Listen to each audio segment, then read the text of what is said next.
trapped on this plane of existence. Flat disk, gamerist, checkerboard, conductive sectors, 30 degree slices of the pipe within the vectors. Beehive, colony, you collect the nectar. Earth's broke down, man, someone call the record. Flat. I can tell you about some things that gonna blow your mind. Everything that you've been taught throughout your life's a lie. Indoctrinated to regret your perception, just to believe a school lesson so you can pass to the next one. All right, we are live. Infinite Plane Radio Evening Deprogram for 11/22/2024. I want to start off by going through the points of interest for the evening. And by the way, we're on like 5 different YouTube channels, but all of the comments show up in the same chat. So comment away. We're just attempting to coalesce all IPS think tank participants from the past. Points of interest for 11/22. U.S. Military PSYOPs Department was formed in 1952. The JFK Mandela effect. I actually have a voicemail about that one. AutoHoaxCon, Revelation of the Fake, free PDF I just put out there. In fact, I'll put a link in the chat. If you're in chat right now, you can get this free ebook. Revelation of the Fake. It's my final word, really, on this whole concept of predictive programming. Not that we're done talking about it, but we've made the case. And if we have to weigh the metascript versus synchromysticism, this is my argument in favor of a better model and why we should adopt it. Revelation of the Fake. I see 3 of you have already downloaded it. And it's just a treatise on predictive programming, the fact that it exists and what it means, what the implications are, and demystifying it. It's very important. I think it's a step forward. It's a leap forward. We're not in Trutherville anymore. Does Charlie Sheen even exist? Russia hypersonic warning to the West. Prophet says Biden is a body double. A review of Dr. Sleep. So I watched Dr. Sleep. I didn't have a lot of time to talk about it yesterday. And today I do, because it's a follow-up to The Shining. And it's Stephen King, the Kubrick connections there. And it has this other element that wasn't present in the original or in the first one.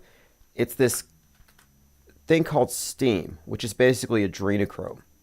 And it's about adrenochrome vampires, more or less. Real sick stuff. All right, so we have about 30-some people here. We can go ahead and start. Joined by Messianic Charlatan, John Lebsack, American Fathers, Gematria 101, Ollie Goering, Lean Dion, King Ravana. Bomb shelters built under middle schools, 1958. Yeah, there are some bomb shelters downtown. In fact, there's this theater. It's all subterranean. We have this mall that nobody goes to because it's like it's beneath downtown. They have the DMV there, I think. But there's a lot of infrastructure built on the premise that we would need to go into a Fallout shelter. And if you haven't watched Fallout and Oppenheimer, you're missing a huge piece of the puzzle as it's unfolding. And Christopher Nolan is associated with Westworld, Fallout, which, again, these things all reiterate the same themes. And this is what we've been talking about. The metascripters, the writers, the ones who are executing the role of performing or fabricating history on the world stage. And it is mostly performance. They have to act out these events that they have predetermined would happen. Okay, so let's start with this. This is from Invisidon. This is this theory that Corey Feldman is in fact Charlie Sheen with some kind of a mask, an attachment. And if you look, a lot of people have noticed it kind of matches. D-Man says, even sounds like him. Both sick SOBs. Feldman and Sheen are the same person, says Naps and Sack. Not surprising, but my mind is blown. Uncanny. I've never seen how much they resembled one another. There's plenty more here. A lot of people tend to agree with this. Actually, it was Messianic Charlatan who drew my attention to this.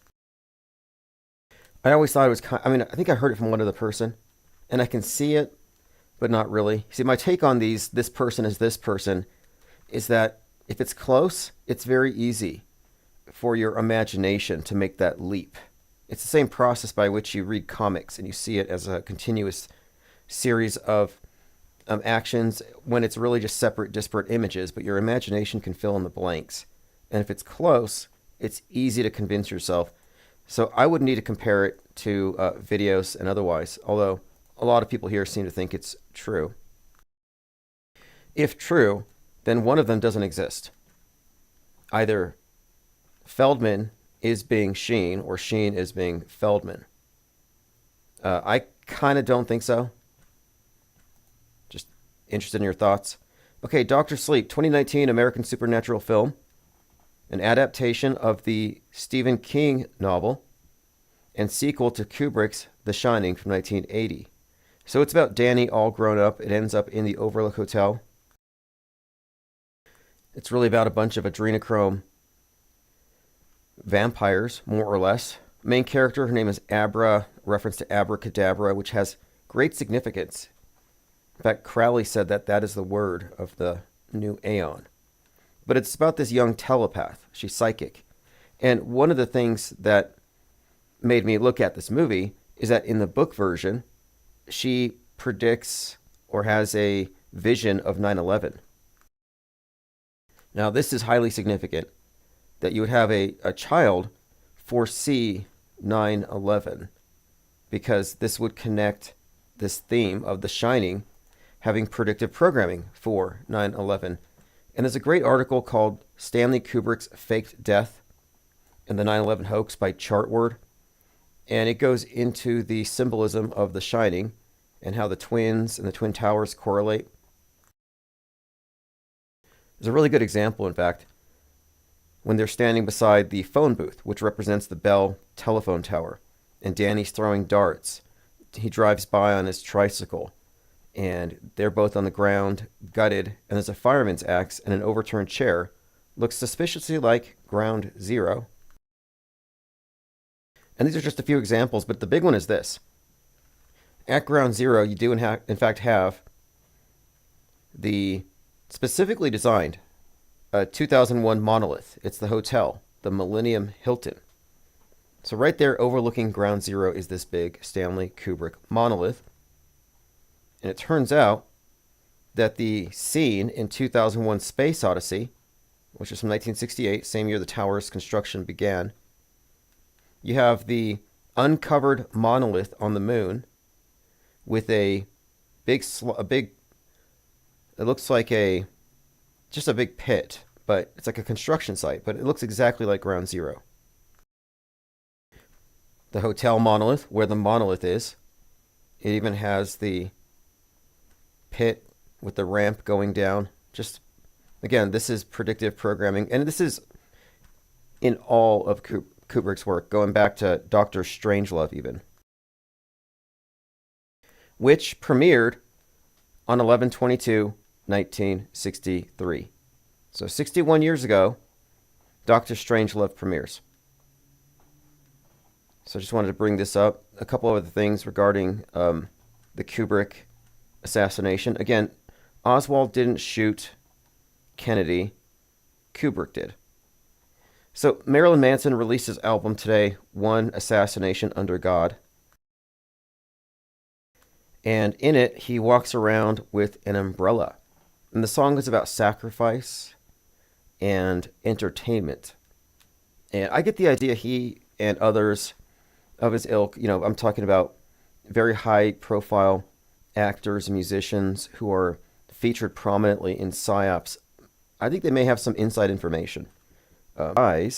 Shortly after the video is about to come out, and they had to delay it because the video has this theme of JFK Jr. being the third Jesus, with JFK being the second. I mean, really bizarre stuff, but ironically, it's the stuff that QAnon believes. Like, QAnon actually believes what was this concept Marilyn Manson put into a music video, a morbid music video. But anyway, in the video, he's carrying an umbrella, which is a allusion to the Umbrella Man. So the Umbrella Man was this individual at the scene of the assassination. He was identified later. The figure appears in several films and photographs of the assassination of United States President John F. Kennedy, one of the closest bystanders when the president was shot. So this raised suspicion among investigators due to his maneuvering of an umbrella. I was looking at Twitter today, X, and all kinds of theories have popped up about this. Some people think the driver did it.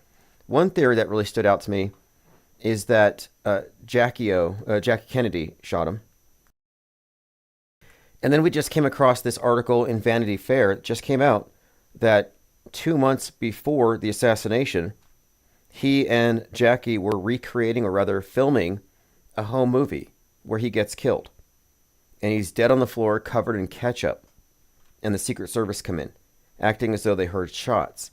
So this is something that just came out. We haven't seen the full video, but we have seen some stills. And one of the shots is remarked on by the person who wrote the piece in Vanity Fair, just about how eerie it is that it seems to perfectly match Zapruder's angle on the Lincoln. And maybe we should revisit it sometime here soon, perhaps. The connections between the Lincoln and the JFK assassination. Very interesting stuff. Lincoln shot in the Ford Theater. Of course, Kennedy shot in was it a Lincoln?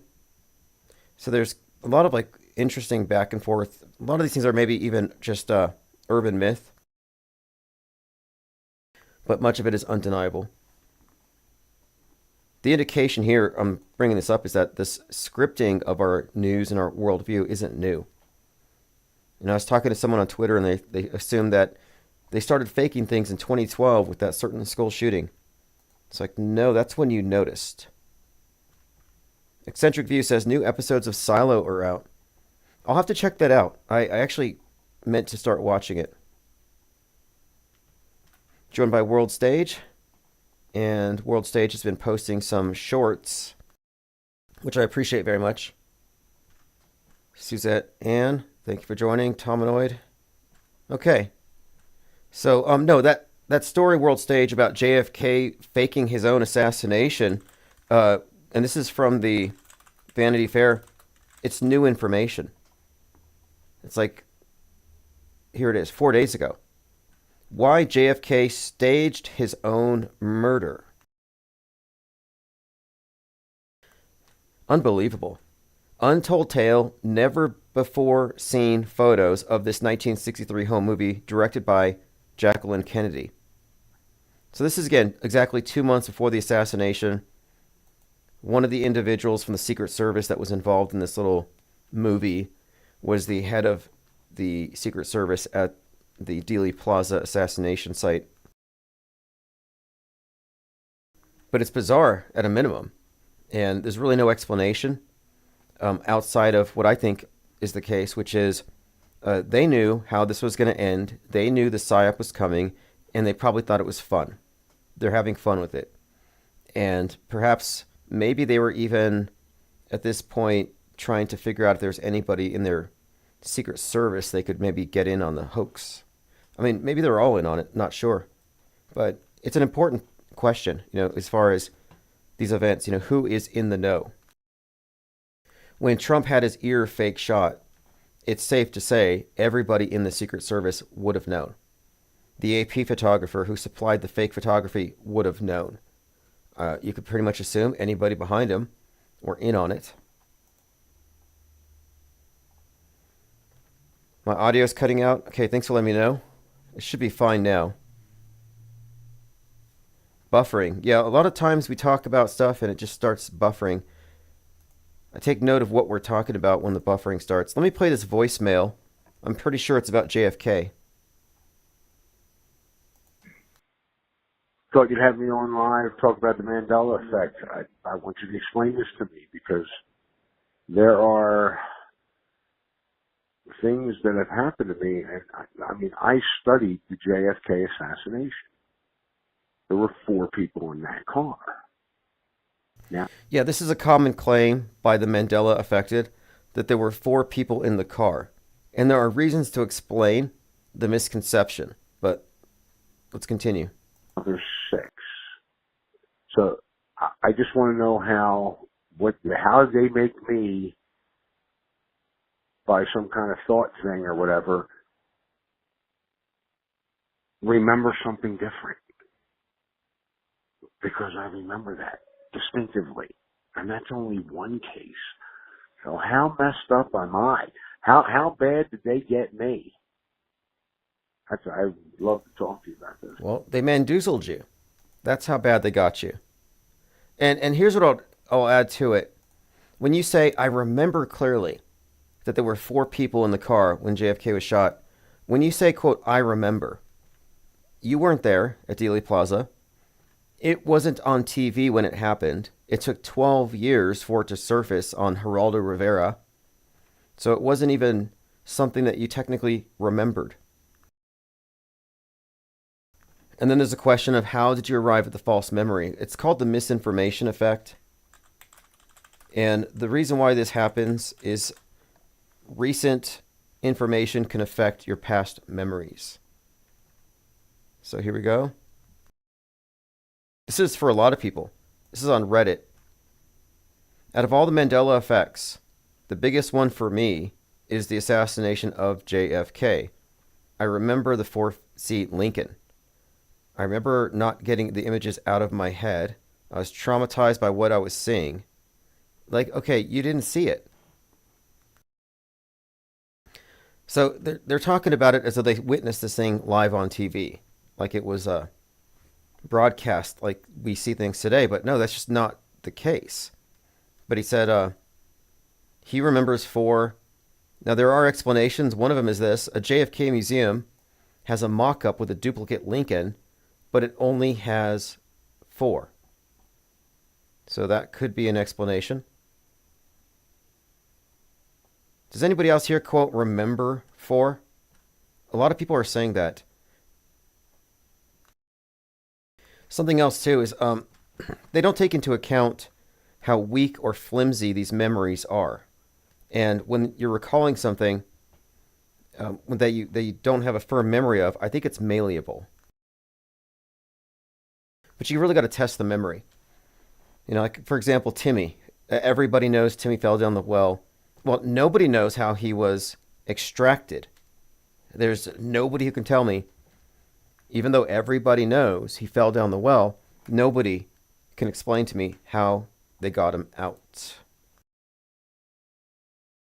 Nuts Out for Peanut, formerly Laser, says there were 4 people. Right. Well, it's a misconception, is what I'll say. And there is no such thing as Mandela effects. But what there are misremembrances. Common misconception. Misremembered song lyrics. There are no Mandela effects. Infinite Plane Radio. Hey, Tim, this is Nick Finger. Hey, what's up, Nick Finger? Hey, I keep on missing you. I've been wanting to call in the last couple of weeks. Since the last time you were talking about Paul Weispaul, the FBI guy. Oh, yeah. Tampa, Yeah. So, just something about the name, world stage player.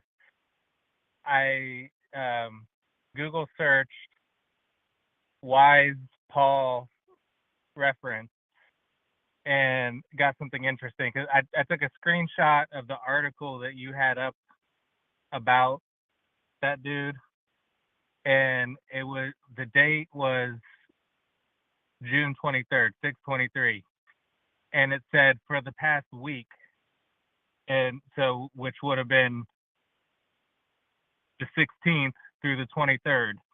And the Google search, you know how it gives you like the little AI synopsis before it gives you any websites now? Yeah. So the first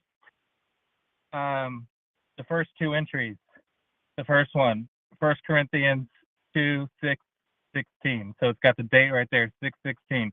Paul describes the wisdom he speaks of as coming from God and being predetermined before the ages.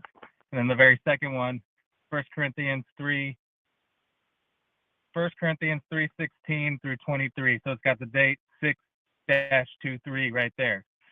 Paul emphasizes the superiority of God's wisdom over human knowledge and the importance of focusing on allegiance to Christ.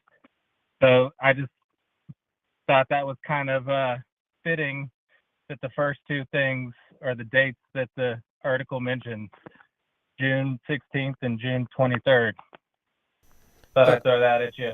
Okay. What's your take on you're in Tampa, and so what's your take on Sergeant Weissapal? Do you think this FBI agent is in fact Timothy McVeigh? Well, I mean, the pictures look like he is. I'm a bartender. I've been bartending here since forever, and the last place that I worked closed down a couple months ago. But one of my regulars there, he's an FBI agent here in Tampa. So I've been wanting to run into him and ask if he knows this guy. Interesting. Well, I'm going to play his voice. I actually have an audio clip of McVeigh and Sergeant Weissapal that I'm going to play back to back. All right, I'll listen off the line. Okay, thanks for the call, and I'll talk about this a little bit more. All right, so this is the thing. Here's the significance. Timothy McVeigh is the OBL of white nationalists, kind of like, I guess you could call him like Osama bin Laden. He was executed at the age of 33 on 6/11/01, 90 days before Mohammed Atta, 33 lead hijacker, crashed into the first of the Twin Towers to get hit. And he attacked the Oklahoma City building. The bombing was a result or retaliation for the Branch Davidians being incinerated by the ATF. So he was radicalized at Waco. And at Waco, you had Dave Koresh, 33. Again, Burning Man, incinerated, claimed to be Christ, all kinds of symbolism here. But there's a pattern here. And, of course, Alex Jones also got his radicalization, his start at Waco. Trump kicks off his campaign at Waco. Waco is a key place in this bigger story. But let me go ahead and play this, and then we'll talk more about it. Because the theory is that McVeigh, who was inspired by the Turner Diaries, published by a man born on 9/11, 1933, the story here is that McVeigh faked his death, or they faked his death. He was always an agent, didn't really die. And that he was then repurposed and took another job within the FBI, and he is FBI agent Paul Weissapal. So let me go ahead and play this clip. That maybe not everything is true that you've heard about me. And you get a search warrant, you're looking at somebody's computer. That maybe not everything is true that you've heard about me. And you get a search warrant, you're looking at somebody's computer. All right, well, they look and sound the same. I mean, it's debatable, I guess, but more. This is interesting. On April 19th, and again, the Burning Man theme. On April 19th of 2024, outside the Trump courthouse, Maxwell Azarello set himself on fire. And that was on the anniversary of this, not disconnected. But on April 19th, 1995, McVeigh ignited a truck bomb outside the Alfred Murrah Federal Building, Oklahoma City, killing 168, including children. So the story is he blows up like a government daycare center, 168. And then I find this. This is Agent Paul Weissapal, special agent in charge of the FBI's Tampa field, recovered 168 juveniles in a nationwide operation targeting commercial trafficking of children. So again, in one incarnation, he blows up 168. In another, he rescues 168. Kind of an interesting connection. And if you dig deeper, you find some strange things. Like he was at a prison complex that had 33 acres. He was accessible with some address. You could write him. It was P.O. Box 33. He had been executed by lethal injection. And during his execution, a 33-year-old conductor was playing classical music. I mean, it gets ridiculous when you look at how many times they encoded the number 33 into McVeigh's story. And it ties in, of course, to Dave Koresh and Jesus and all this stuff. And then his connection, because again, he was executed 6/11 at 33. Trump was shot 6/11 in 33 seconds. That number, that code is what I'd call it. 611 has always been like the inversion of the 911 concept. So 911 external threat, 611 domestic. And we consistently see these numbers paired with these various events. But McVeigh, worth looking into. I don't think there's any reason to think he actually died, because obviously these are all scripted events. And the Turner Diaries has been recently surfacing at many events or psyops. The shooters always have it if they're right-wing. Turner Diaries by William Luther Pierce, who founded the National Alliance. Now here's something else. This is something from 2020. Here's the cover. You see the man with his open shirt, and then you see the woman with her striped shirt. They're both armed, and you have the Equality Police in the background. The Equality Police. These NWO, New World Order, UN soldiers. Now, in 2020, we had the story of the McCloskeys. The McCloskeys were the couple in St. Louis who posed in their front yard with their weapons because BLM was marching down the street. And if you look at their wardrobe, it is the exact same. The cover of Turner Diaries came to life 42 years later, summer of 2020. They were huge fans and supporters of Kyle Rittenhouse. They actually dressed like this whenever they went to public events. She with her Hamburglar shirt, and then he with his tight polo. But anyway, not a coincidence.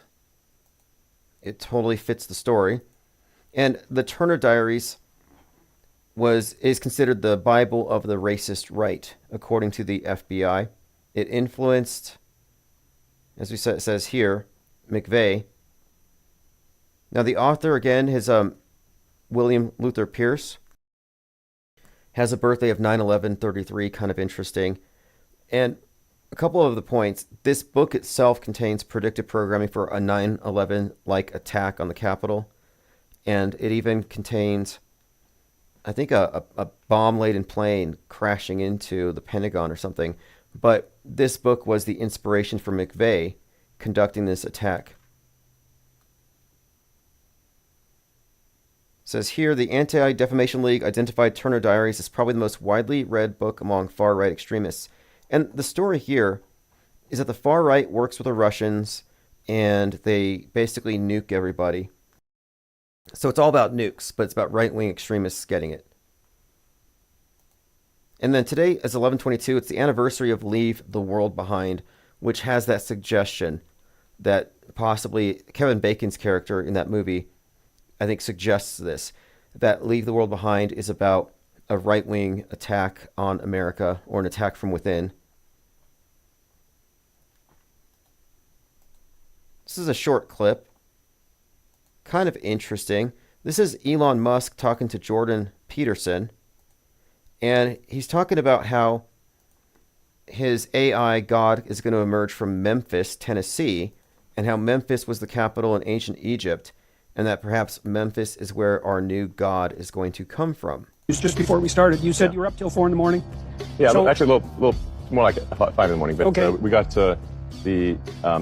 He's talking about the XAI data center, or the supercomputer center. Now, one more point. Musk's use of the number 42 is often referencing Hitchhiker's Guide to the Galaxy. That's one interpretation of it.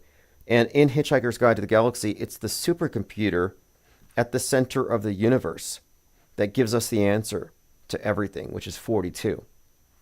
And 42, some say it's the I guess it's the computer code, ASCII, and the code 42 is the asterisk symbol, which is the wild card for everything. But the supercomputer is what I'm bringing up here. So you have the data center in Memphis, and he compares this Memphis to Egypt and suggests that a new god may emerge from there. The XAI data center, or supercomputer center, training from beginning installation to start of training in 19 days, which is the fastest that anyone has ever gotten a supercomputer to train. Now, I know it's a little hard to hear him. So is that the new building off the side? Is that where you work? He says, I see Memphis, the capital of ancient Egypt. Right, you're bringing that up. Perhaps that's where our new god will come from. And then he laughs, and then Jordan says, I wish that was funny, meaning it's not, and then Musk laughs more. I'll play the rest of it. Yeah, you're bringing what? Perhaps that's where our new god will come from. Yeah, no kidding. No kidding. Yeah, I wish that was funny. Yeah, okay, so I want to talk to you about alignment. I wish that was funny. Yeah. Okay, so it's not funny, according to Jordan Peterson, that our new god may come from Memphis. Hell 9000. You know, that's another example. Skynet. We have so many examples of this concept that's been introduced. And AI is heavily mystified. A lot of people are willing to attribute intelligence to what is essentially a glorified search engine. All right, let's see here.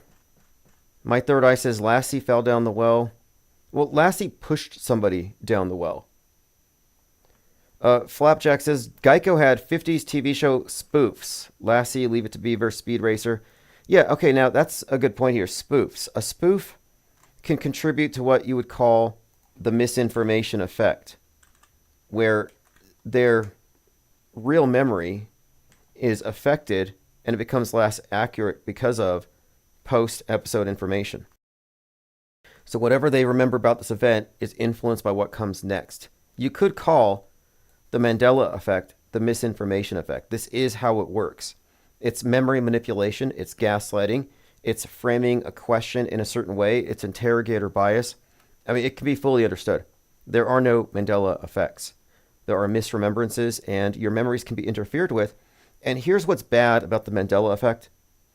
The believers in it who ask people, are you Mandela affected, are creating it. They're creating the process through gaslighting. Okay, joined by Diana South, Patricia Steer, Clockwork 113. Oh, thank you very much, Diana South. IPS appreciates your support and participation.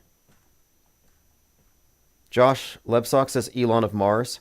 Yeah, Musk is the Elon of Mars, one of the first dictators to colonize Mars. He's an amalgamation of the Elon, Von Braun, Jack Parsons, Willy Wonka, Tony Stark, Iron Man, and Constantine, Pope Constantine. If you put all them together, you get Elon Musk. And when I say Willy Wonka, this is deliberate. He bought Gene Wilder's house. He started making candy, and it was connected to his boring company that does the underground tunneling.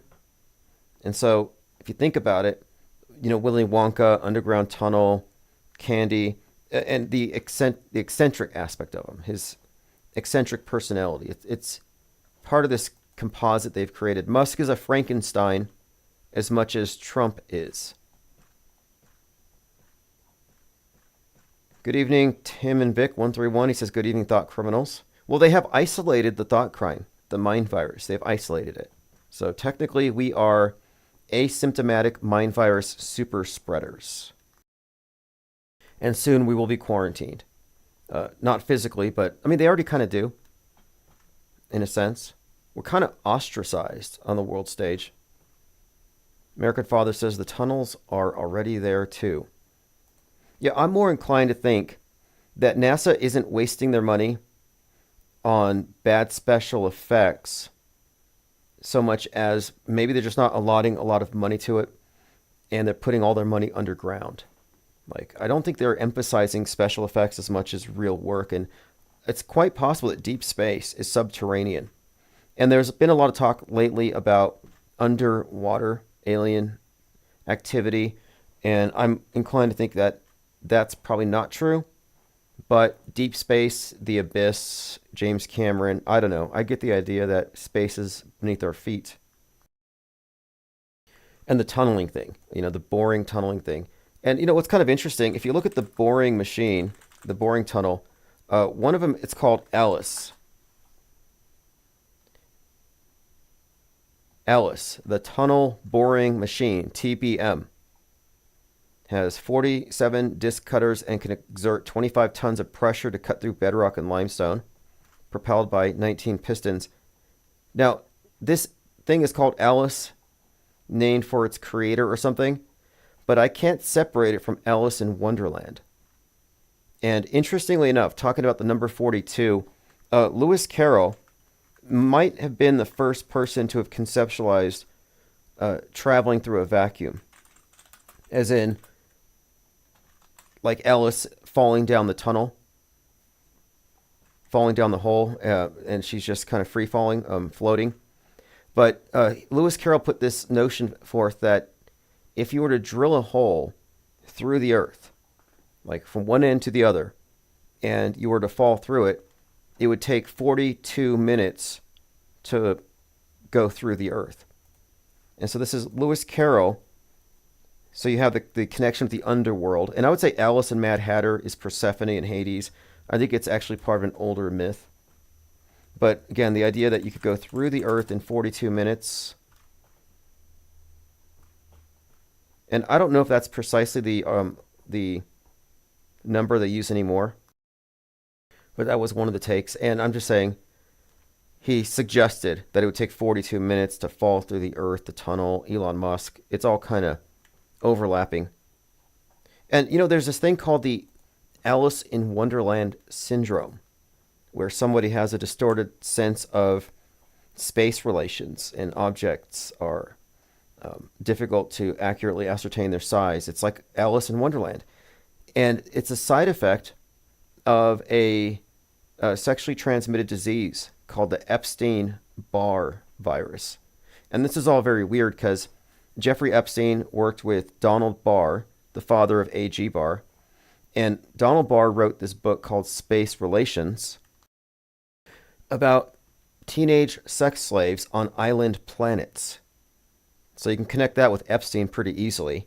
And you put them together, Epstein-Barr, there's a virus, and it gives you a symptom called Alice in Wonderland syndrome.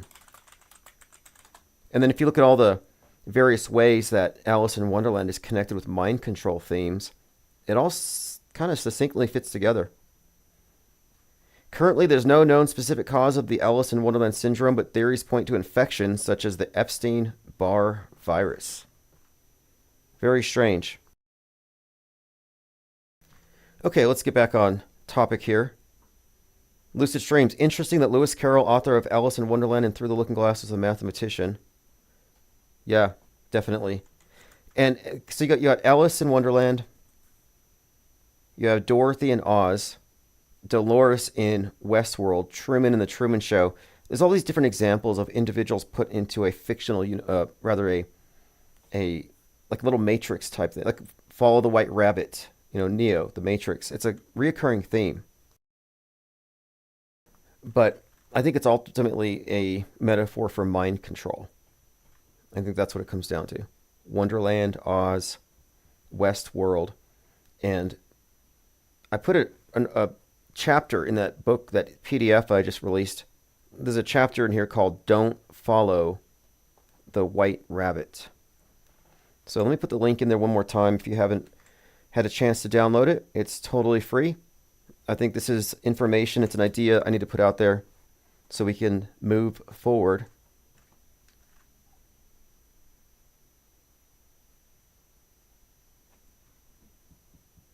Tim and Vic says, in The Hitchhiker's Guide to the Galaxy by Douglas Adams, who was born on a 311, 42 is the answer to the ultimate question of life, the universe, and everything.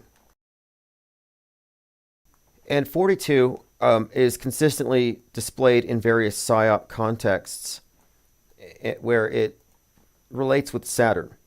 It's generally Saturn or concepts related to falling, gravity, the black cube.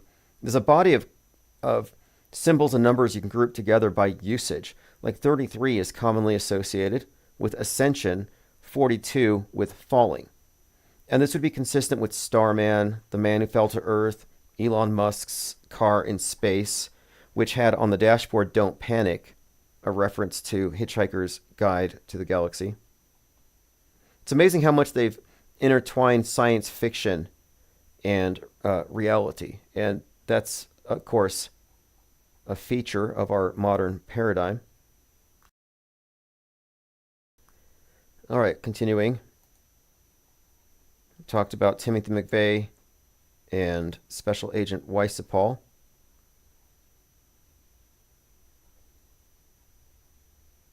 Now, here's something that was put together by World Stage. This is really good. Concurrent programming pertaining to white noise.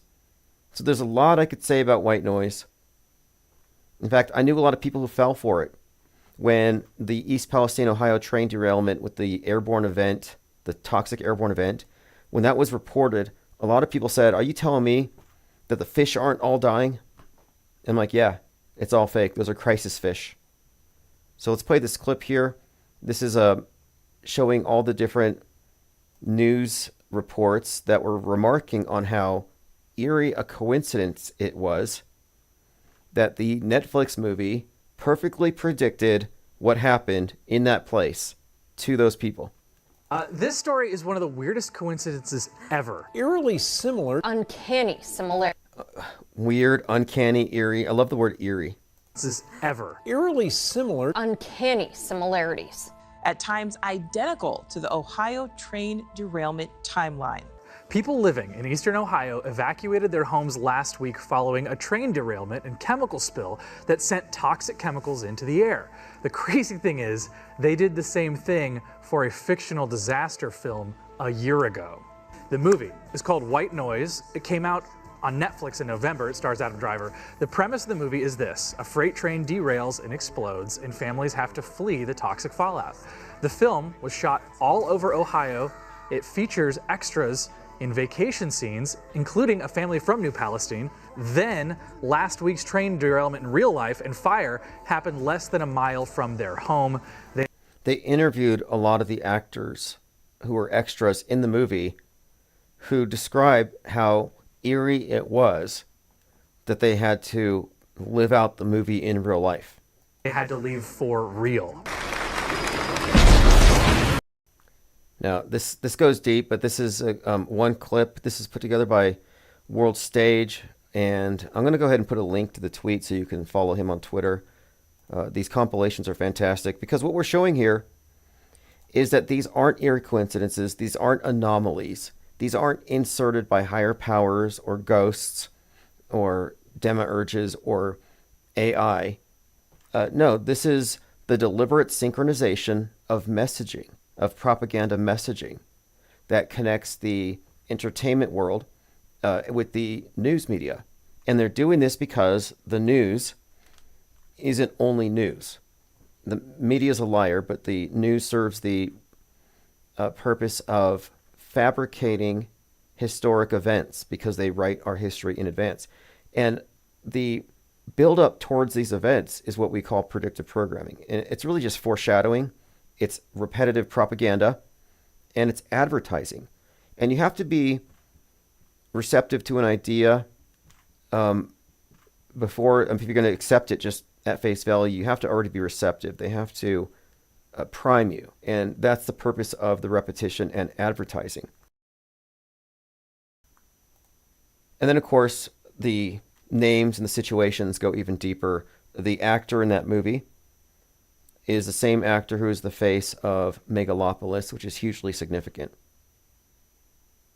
And then, of course, the Palestine thing.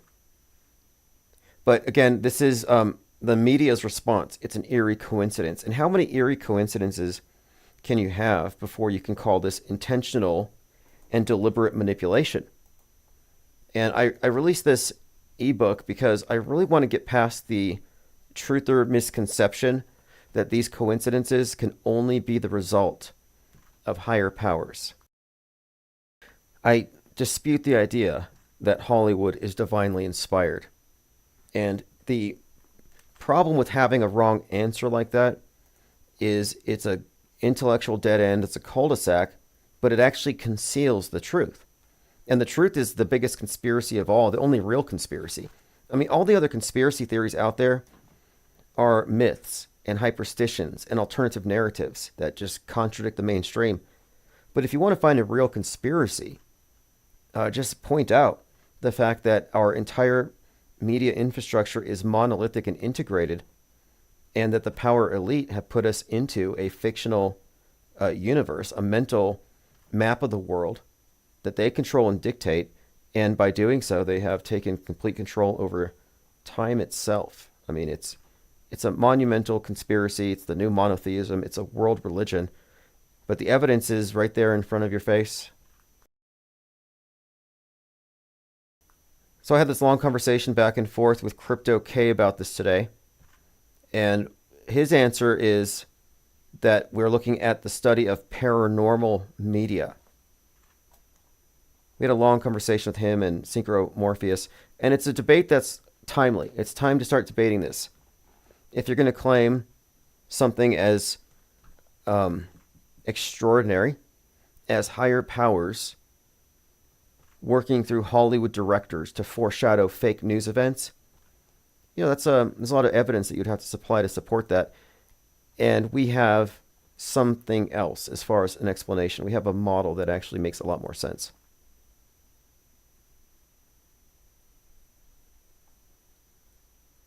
Tim and Vic says, I'm certain all these scripts acted out in Hollywood mimic what's happening in the sky according to astrology.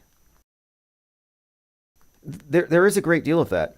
And it's more or less tied into the solar deity and the myths surrounding it. I can point to many examples of the sun god personification and how this is put into our media consistently. It's put into the movies. Very common.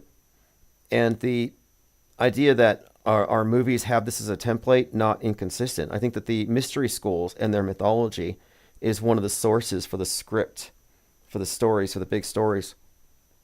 And the thing about this astro-theological story is it's about a cycle, a never-ending cycle. Like there's not going to be an end of the world.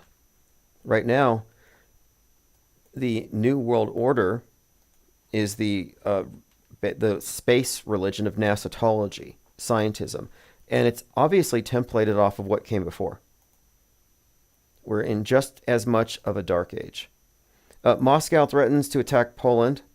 Kremlin warns it can strike U.S. bases using advanced weapons as NATO scrambles jets and Putin releases ICBM in Ukraine for the first time after Storm Shadow strike. Now, I'm not worried about that at all, but it's all built up. It's a plot twist. We're waiting for the fallout. I'm going to live in a Christopher Nolan film for a little bit. Okay, so we're at this 692 views, not too bad. Okay, so we're looking at this poll. What is more likely the entity responsible for predictive programming? God, aliens, higher powers, coincidence, or the PSYOPs department? Now, out of 58 votes, so far 0% think it's all coincidence. 24% think that God, aliens, and higher powers are aligning Netflix with fake news.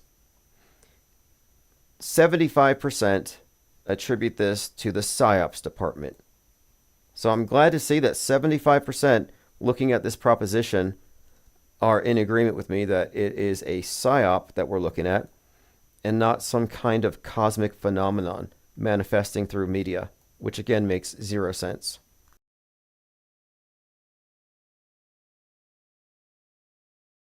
American Father says ICBMs have a launch on warning, which if it was real, other ICBMs would have been launched while it was still in the air.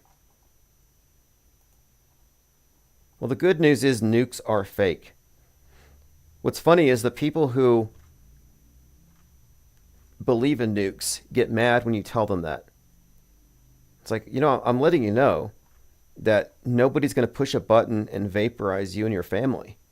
And they're like, how dare you contradict the mainstream media? It's like blasphemy. Heresy. Sorry, I don't kneel, I don't genuflect, I don't duck and cover before your God construct. It doesn't scare me. Here's the rear seat of JFK's limousine. I'm wondering if this is Heinz 57 from the same bottle that they used for their home movie shot 2 months prior. I think Jim Henson may have been involved.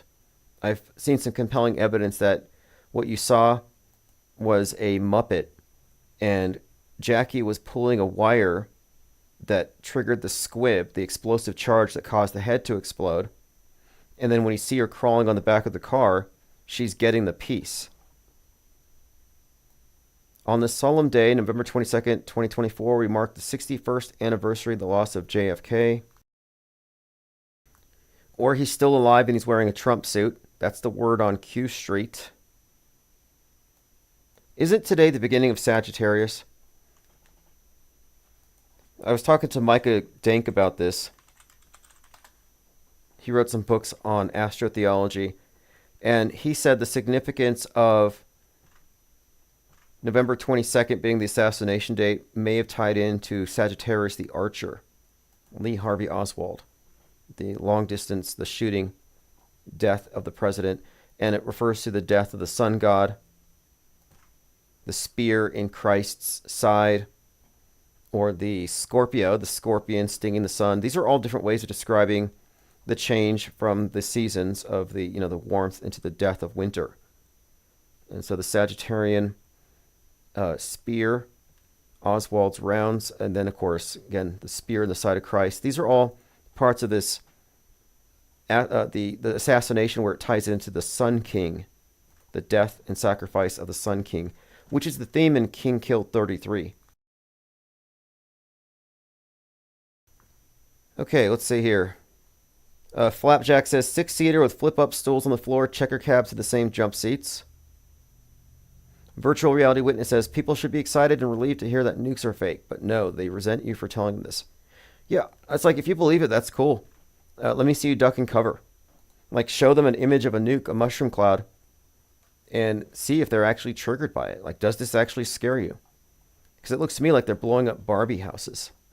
And I say this as someone who went through 6 months of training. One station unit training, 6 months, one base, and we were training on fallout, decontamination, detecting, predicting where the fallout would be. EMP. EMP was a huge part of it as well. And that's a huge theme in our predictive programming. Leave the world behind. Again, it's all about the EMP. And let me bring something up. And like I'm saying, I'm a skeptic, but I was a believer in nukes at one point. But one thing I want to bring up about leave the world behind is, before it even came out, we said it's going to have predictive programming for what follows. And it has. In fact, you could find examples where even in the news media, they're saying people are comparing what just happened to leave the world behind. Like, people have noticed that and they comment on it consistently, just like they did with the Netflix white noise in East Palestine, Ohio.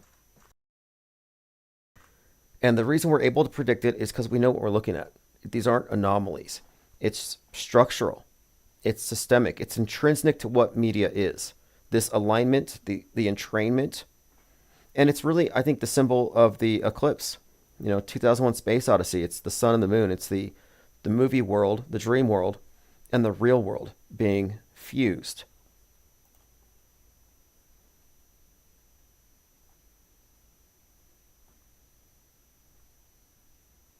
Okay, let's move on. We've been covering some weird ground here. Alice in Wonderland syndrome, misinformation effect, Dr. Sleep. And Dr. Sleep, this is Stephen King. It's all about adrenochrome. It's these creepy roving groups of witches or whatever, wizards, whatever they are, kidnapping children and taking their souls through torture and trapping them in these thermoses, which they feed on later. It says here, the True Knot, a cult of psychic vampires led by Rose the Hat. They feed on steam, the psychic essence released by torturing and killing people who have the shining. So the people who have the shining, psychic abilities, maybe super empaths. They're targeted because they have something these things can feed off of. But again, the connection here that I brought it up is simply the book has a character. The character predicts 9/11, and this is consistent with Shining having predictions for 9/11. And it's a dead giveaway that Stephen King is a metascripter. Flapjack says, final card is UFOs. I'm not convinced that they're going to bring UFOs in. I think it's always been a metaphor for the dissolution of national borders and the ultimate resolution of all of their dialectics. You know, black and white makes gray. Aliens are grays. And I think it represents the ultimate synthesis of their mind games writ large. So, in other words, the alien invaders represent the agenda to move us into a one world government. And if you look at all the alien movies, they always show up because nukes. They always show up because we're about to blow ourselves up, or they're here to destroy us. But in either case, the presence of aliens means now mankind is one. Just like Reagan said. Reagan's like, I wish that we would be invaded by aliens so that we could all join together as one. Well, I think it's all metaphorical. Like, for example, 9/11, aliens invaded. And what happened? We united. And you have people on Fox often, I hear them saying, I kind of miss those days after 9/11 when we were all one. Like, they actually like that. But we're either going to be united by fighting against the aliens or by embracing the aliens. And I think ultimately it makes sense because I've noticed how the right wing has been consistently promoting ideas of xenophobia and alienophobia. I mean, Tucker Carlson claims that he was attacked by an alien in his bed and it scratched him and left marks and scars on his back.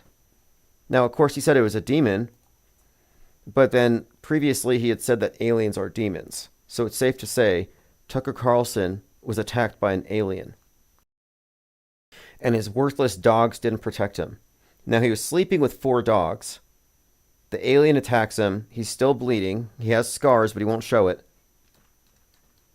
And his dogs didn't do anything. Now, it's weird that he didn't suspect that maybe the dogs had something to do with it. Just shows you how credulous his listeners are. Tucker attacked by demon, literally. Yep, Tucker Carlson attacked by a demon. It left him bleeding in bed. Tucker shares chilling story of demon attack. Tucker Carlson's mental illness says he was attacked by a demon while sleeping. Well, it was an alien. So Tucker says aliens are demons. And not only that, but he says that the demons made a deal with the government, with the Democrats. So it says here, Tucker knows they're not aliens. Aliens are actually demons. He tells this to Joe Rogan. Beings, which I believe they are. What makes you draw that conclusion that they're spiritual? What's the obvious? It goes outside of what we understand about physics. And there's video of these things coming out of the sky into the water and also emerging from the water. Right. What if people knew about these? Everybody knew about these. They'd be freaked out. And I often think that. Yeah, anyway, aliens are demons. He was attacked by a demon, therefore attacked by an alien. All right, let's see. My third eye says, some years back, there were 60 or 80 nuke test vids that were declassified. All of them were just scary propaganda vids, spooky music, ominous narrator voices made to scare the troops. Yes.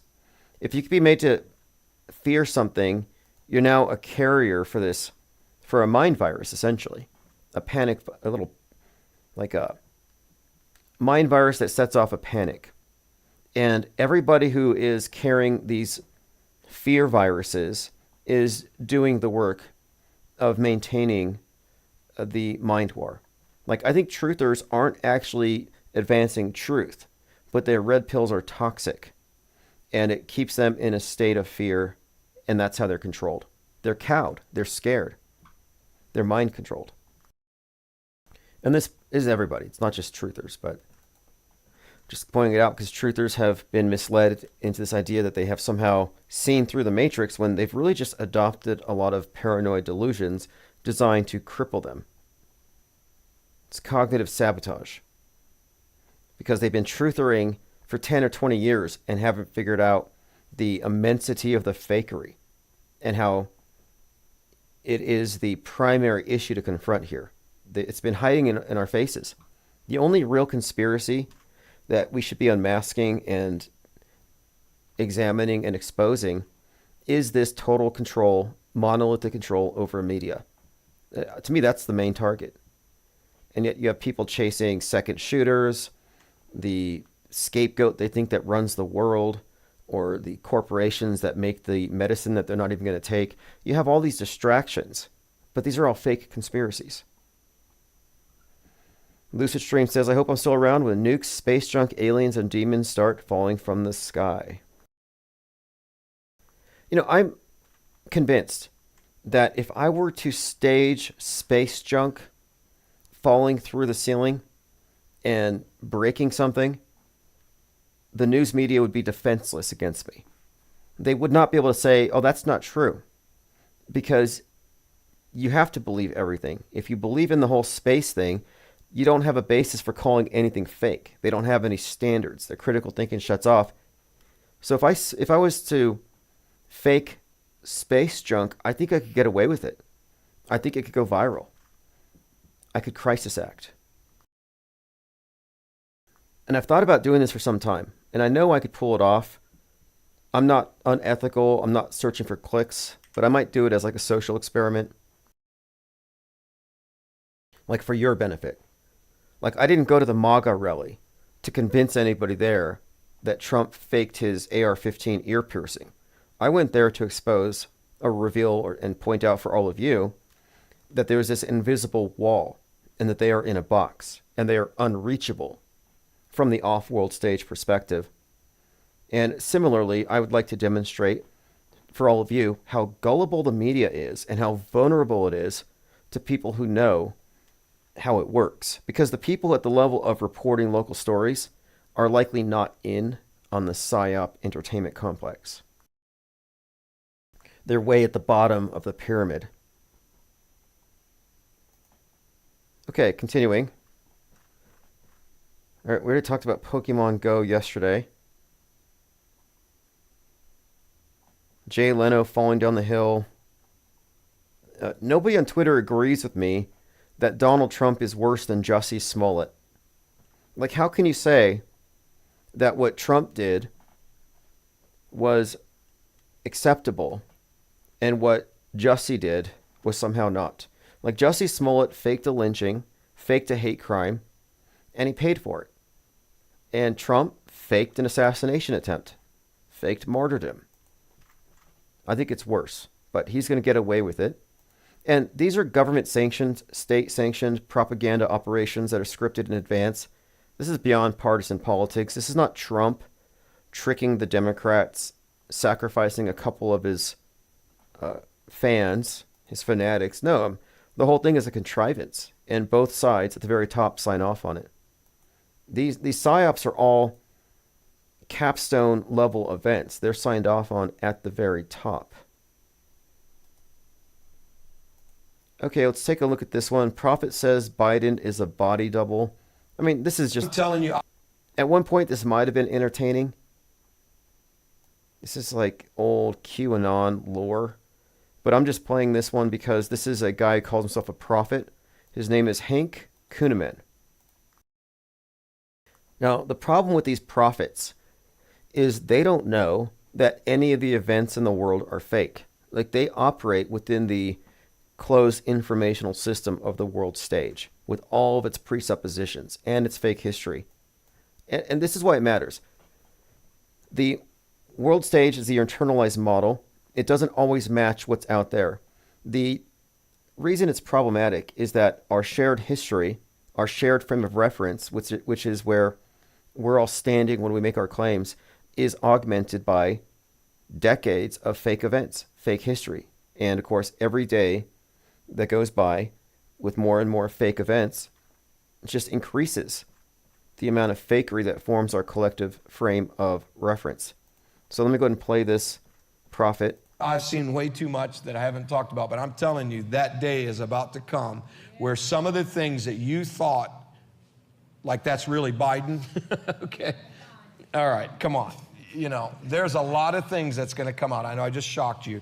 But, you know, God said from the very start, and that's on record, and I got attacked by the secular media. It was the next day after the 2020 election when the devil appeared to me in that vision. And it was at 4:45, and God said there'll be 4 more years for 45. How many remember that? Yep. And the devil appeared, and he was talking about all the things he was going to do. And I saw this face of this Biden guy change 2 to 3 times. I remember that. So the devil revealed to this prophet that Joe Biden is going to be replaced, and multiple people have been wearing that costume. Nothing is true. Everything is permitted. Like, everything is so subjective. It's a nightmare. It's the sea of irrelevance. And this kind of stuff gets rewarded. You know, people want to believe so bad. And that's why I've been such a stickler for objectivism in this matter. This is why I've been pointing my sights at Mandela effects and synchromysticism.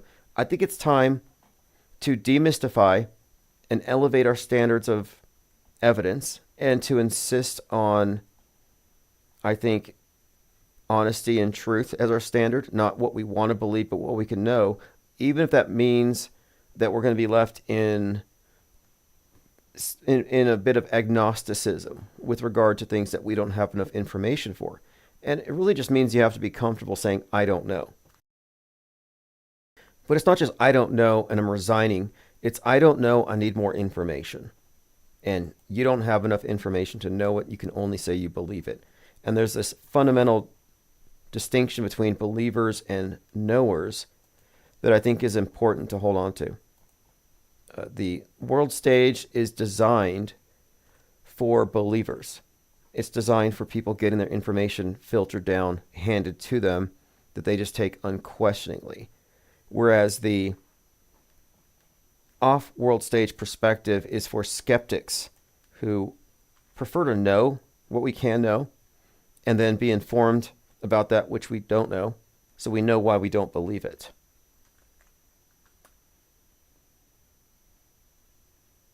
Lucid Stream says, rise of the Christian Reich. That's why they made the satanic stuff so obvious, to swing the pendulum hard to the other side. The God of this construct constantly plays both sides and demands worship. Yeah, very good call.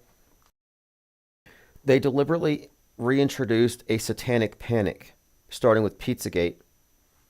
Deliberate, and it's continual, and it's filled up with all kinds of superstition, witch hunts. They talk about even recently, I believe it was General Flynn was talking about witches being imported from Haiti. I mean, they're going back to the Dark Ages. They're taking this idealized past too far. And it's a pushback against the utopian future, which they are rejecting. Okay, I want to say thanks everyone for joining tonight. We're going to be live tomorrow for Infinite Plane Saturn Day. And that's when we'll be taking calls on anything we talked about in the past week. We'll make some plans for the weekend of the 30th, which will be the third of the Auto Hoax Cons. And I'm trying to do the Infinite Plane Saturn Day much earlier. So you can look forward to that. Just sign up for the newsletter and I'll send out notifications before we go live. So thanks again for the comments, and we'll continue this conversation then.